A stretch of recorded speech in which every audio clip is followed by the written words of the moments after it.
championship game to date. A lot of upset wins.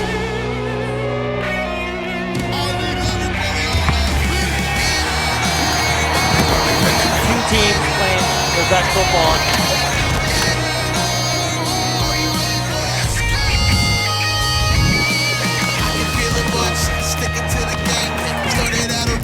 Staring at a mate, never overlook me, underestimate my patience.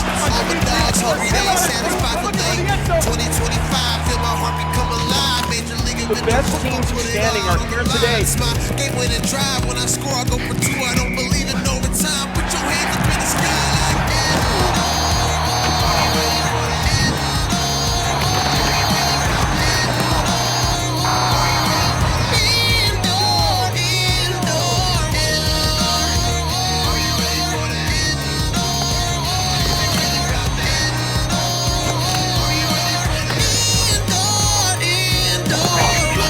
Now, if that does not get you excited, I don't know what will. Welcome to Inside the IFL Week One. I'm your host, Commissioner Todd Tryon. I thank you guys so much for taking a minute out of your day. Check out what's going on inside of our great league. We got opening weekend coming up here this coming weekend. And before we get into that, this show is about a lot of different things. You're going to hear breaking news on here. You're going to hear recap of the previous weekend's games with the highlights and promotion of upcoming games and great interviews and all types of stuff. You never know what you're going to expect. Today, I do have a great interview for you guys, but let's get into week one of Inside the IFL. We've had a very busy offseason, to say the least. A lot of things we've kept under wraps. A lot of things are going to start are going to be coming out here over the next 3 to 4 weeks. And it starts with the makeup of our league. All right, this season we'll be operating with 14 teams. We had 3 teams that chose to hit pause, regroup, to come back, and I'm feeling pretty good about it. And we had a new team come into play, Fisher's Freight up there. It's by Indianapolis. Built a beautiful new arena up there, and head coach Dixie Wooten, those of you probably know that name, has put together a pretty impressive roster. But they make up 7 teams on the eastern side, and then we've got 7 teams on the western side. 112 games during the regular season. We got 8 teams that make the playoff, and then we've got the championship game coming the weekend of August 23rd. It'll be the 17th IFL National Championship game. Excited for it, but we've got an unbelievable season coming ahead for you guys. So we've just got a few announcements here today, and one is just kind of a recap of what went on here a few weeks ago, and that's about that IFL Championship game. The next 3 years, the IFL National Championship game is going to be held in Tucson. And a 3-year agreement. Why Tucson? Some people are asking. A lot of reasons. Number one, beautiful city. All right, those of you who have not been there, get your butt to Tucson. Their downtown is outstanding. You talk about hosting a championship game, we will be the biggest show in town. And their downtown is perfect for what we're trying to do. It's surrounded, or the arena is surrounded by the downtown, so everything, it is a happening place come the weekend. And there's a lot of great things that's going to be coming for that championship weekend, but it's centrally located there in the Southwest with 3 teams in Arizona. It's a betting hub as we continue to talk betting as we progress forward. There's a reason why we're there, but the national championship game the next 3 years will be in Tucson. Excited for that. That was an announcement that we had made. So before we get into our next announcement, we're going to go ahead and check out the second half of our newly released Indoor War. Fueling my ambition. Catch me in the trenches, I'm the best in my position. Boys get the poppin', you gon' feel every collision. Vision, mission, execute with precision. When I let my game do the talking, they gon' listen. Fans scream my name cause I earned the recognition. Blood, sweat, and tears staring at the definition. IFL and denim, baby, this is a new tradition with it.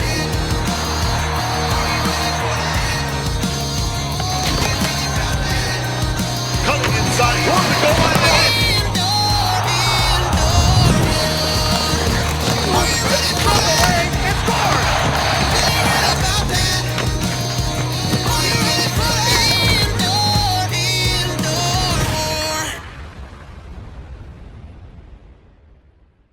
And another major announcement we made was finally getting off of YouTube and building our own platform, the IFL Network.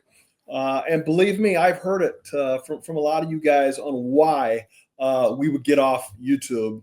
And there's a whole list of things, all right? I'm trying to keep this video short, so I'm not going to go through it all. But at the top of the list is it makes zero financial sense to continue to be on YouTube because we're the product. All right. The only ones who are making money is YouTube and their commercial side of things. And, so that was at the top of the list. Next on it was we have no ability to see who's viewing our product. They don't provide us any data. We have no idea the gender, the age, the demographic, the any of it. And, as we sit here and continue to deal with our national partners, that's a big thing to know because that's what they want to know. Another thing is we only have about a 10-minute window. A lot of you don't know this. We only have about a 10-minute window to get any technical issues right. Because as soon as we hit live on the broadcast side of things, it's going live to everybody. And so at that point, whether it's the video or the audio or the score bug or whatever, there's about a 10-minute window to get things right. And that's why you see a lot of the problems that you guys see when it comes to the streaming side of things. Another issue, and this last one I'm going to point out, is our content is constantly getting flagged for music violations.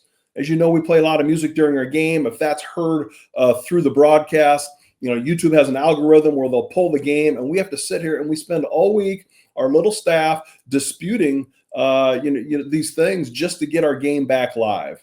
And so that's just a small list of things on why we've left YouTube and built our own network. And that's really what's exciting is as we've built out our own network, we kind of counter a lot of those issues, such as we now control our own content. All right, we've got the ability to put out there what we want to put out there, when we want to put out our own branding, our own look, and it's really going to be cool. Another thing is we're going to know who our consumer is. Yeah, we're going to ask you guys to log in. All right, we're going to ask your age, and there's just a few questions because we want to know who you are. And, so we'll be able to know who our consumer is. And then the last thing, before I get to our first interview of the season, is we're going to create a new experience and have fun with it. There's so many cool things that we're going to be able to do on this platform. What you see at the beginning is not what you're going to see at the end. But I don't want to be the one to tell you that. I've got a great guest that I'm going to go ahead and bring in here. And his name is Jesse Bowden. And I found out there's about 3 ways to pronounce his last name, but we're going to go with Bowden today. Jesse's the founder of Visaic, and he's kind of been the brains behind the IFL Network. All right, as this thing gets to look really pretty towards the end, I'll probably take the credit. But for right now, the credit goes to Jesse for building that out. So, Jesse, greatly appreciate you taking some time. You're my first interview of the 2025 season. Welcome to Inside the IFL. Hey, thank you, Todd. It's great to be here. I had no idea it was your first interview of the season, so I feel honored, for many reasons, but the least of which that I'm the first person that gets to be on the show with you. So thanks for having me. So as we get into this, those who don't know you, who's Visaic and what's your quick story here? Yeah, no, I appreciate that. So Visaic is a company that we started in 2019. So myself and I have a few partners. So, I am a co-founder of Visaic, along with our CEO, Kanan Jamili, our CTO, Abhishek Shivadas, and our president and COO, Haider Rabbani. We're headquartered in San Diego. We're veterans of the industry. We've been in the media and sports and video technology space for over 20 years. We've worked with some of the biggest brands you've heard of and you probably love, including the UFC, the NBA, worked with the NFL at one point. Here at Visaic, we're doing a lot of work with leagues, with teams, with federations, with university conferences. And, we built the company because we felt the marketplace had pivoted a bit, and there was a need by brands like the IFL to have the ability to have their own destination, to have their own network where they can control their destiny and really deliver the best experience to their fans, but also, start to learn who those fans are and how to improve that experience for them and bring them the content that they really love in a way that just continues to grow and get better over time. So you kind of highlighted my second question was some of the big brands that you work with. I mean, it's the major brands out there. So I'm going to skip to my next question. Why the IFL? What attracted you to our league? Yeah, that's a great question. So when I look at the IFL, right, what I see is a league that's really done a lot of work and put a lot of investment into, number one, really showcasing itself in a professional way. Number two, going out and organizing the league in a way where you've got great players, great owners, pride in teams and team ownership, but also you're starting to create some great content. And when I looked at all of that, I felt like Visaic and what we do was a really nice fit because, we emphasize the fan experience. We emphasize the ability to capture that really valuable data that's going to help the league grow and personalize experiences for fans over time. And then, of course, monetize, right? The league has invested a lot. Teams have invested a lot. The players are investing a lot. And this is something that you want to have longevity, right? So you've got to be able to monetize. You've got to be able to have a solid financial foundation upon which you can build on. And I think, this partnership together, that's exactly what we're doing is we're building a foundation with the IFL network that the IFL is going to be able to build upon and do more and really continue to bring not just the live games that people love, but also, featured content, different stories from around the league, and have it all live in one place where the fan can go and find it instead of being distracted or interrupted with this YouTube experience that everyone seems to tolerate, right? I don't know if people love it. I think they tolerate it because they love your content and they really want to interact with it and be able to access it. And I think it's a good transition and the timing is right to do this. Well, I'll tell you what, there's a lot of things that attracted us to you guys, and we won't get into that story. But one of the things that really attracted me personally was the fact that you guys are going to act as our control center. And what that means is, well, I'll tell you what, I won't tell you what it means. It was a big attraction to me. Why don't you tell the listeners out there what that means on you guys acting as the IFL control center on game day? Sure. And I think you touched on it a little bit earlier in the intro, which is it's challenging to broadcast multiple games week in, week out when you don't control the broadcast system and the platform that you're on. And you mentioned all those reasons. We live and breathe this every day. We are experts in the industry.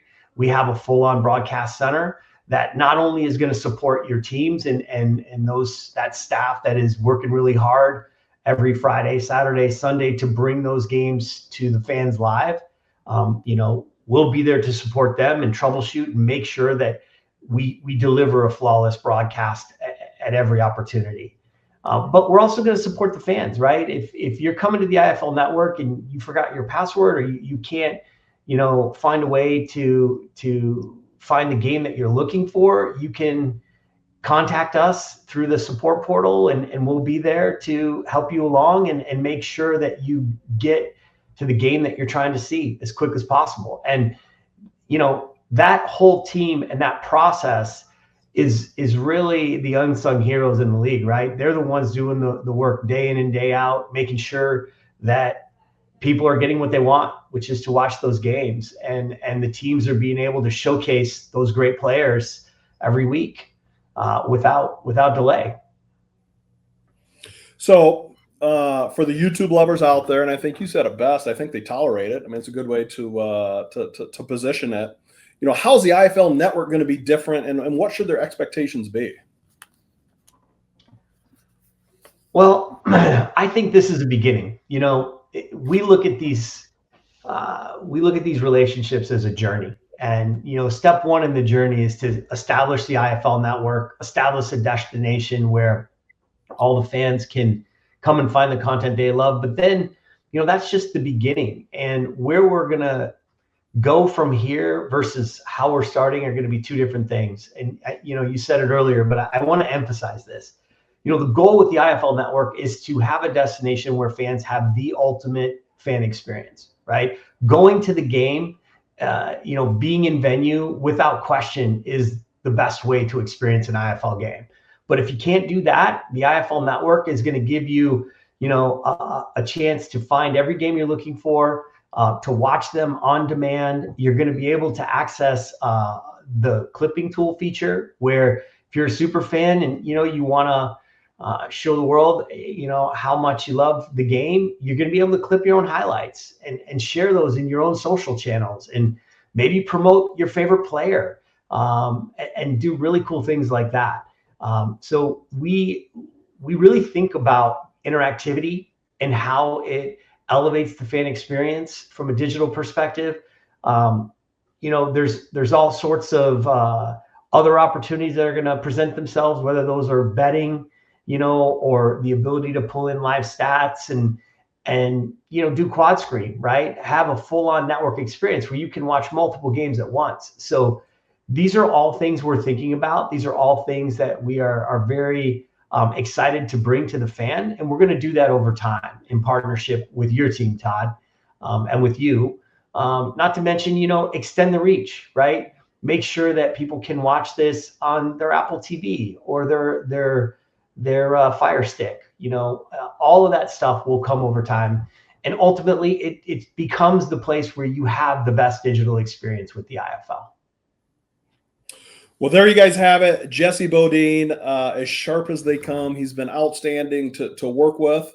You can go to iflnetwork.com. You can go to goifl.com and get yourself registered. The first 30 days is free to you. Experience it. And at the end of the 30 days, if it's not for you, you hit cancel. If it's for you, then you just continue.